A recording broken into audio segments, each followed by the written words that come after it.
पिताजी, मुझे सबसे ज्यादा प्रेम श्री मदन मोहन जी से है, तो क्या आप मुझे मदन मोहन जी दे सकते हैं?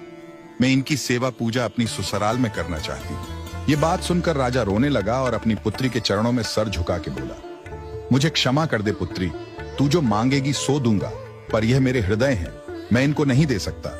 मैं वृंदावन से मुगलों से बचा करके इनको लेकर आया हूँ, तू जो मांगेगी सो दे दूंगा, पर मदन मोहन जी को नहीं दूंगा। पुत्री बोली, पिताजी आपके पास गोविंद देव जी और गोपीनाथ जी तो हैं, एक ठाकुर जी मुझको दे दो। पर राजा ने अपनी पुत्री की बात नहीं सुनी और पुत्री की जिद हो गई कि मुझे तो मदन मोहन जी ही चाहिए, नहीं तो मैं विदा नहीं होंगी। राजा की पत्नी ने भी कहा, पुत्री इतना कह रही है तो आप दे दीजिए ना। तो राजा ने एक प्रस्ताव रखा।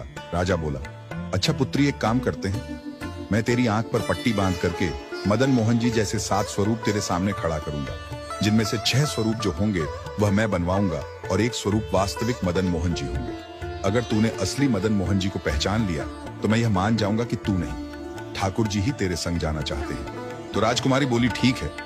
राजा ने कारीगरों को बुलवाया और मदन मोहन जी जैसे 6 स्वरूप बनवाए और सभी का एक जैसा श्रृंगार किया। पुत्री की आंख पर पट्टी बांधी और कहा कि अगर तू असली मदन मोहन जी पहचान लेगी तो मैं ठाकुर जी को तेरे संग भेज दूंगा। उसने हाँ तो बोल दिया, लेकिन वह कांपने लगी, घबराने लगी।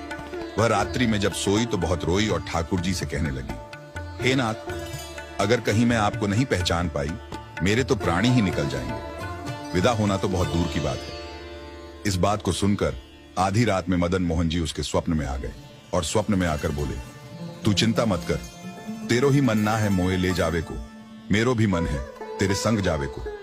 ठाकुर जी बोले, मैं एक काम करूंगा, जैसे ही तू मेरे स्वरूप को हाथ लगाएगी और मेरे हाथों को स्पर्श करेगी तो मैं अपनी कन्नी उंगली हिला दूंगा, तो समझ जाना यही असली मदन मोहन का स्वरूप है।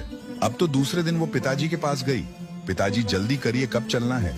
तो पिताजी बोले, बिटिया तू भी क्या याद रखेगी, मैंने ऐसे स्वरूप बनवाए हैं कि कोई बता ही नहीं सकता कि असली मदन मोहन कौन से हैं। पुत्री की आंख पर पट्टी बांधी गई और कहा, जाओ और ढूंढ लो असली मदन मोहन जी को।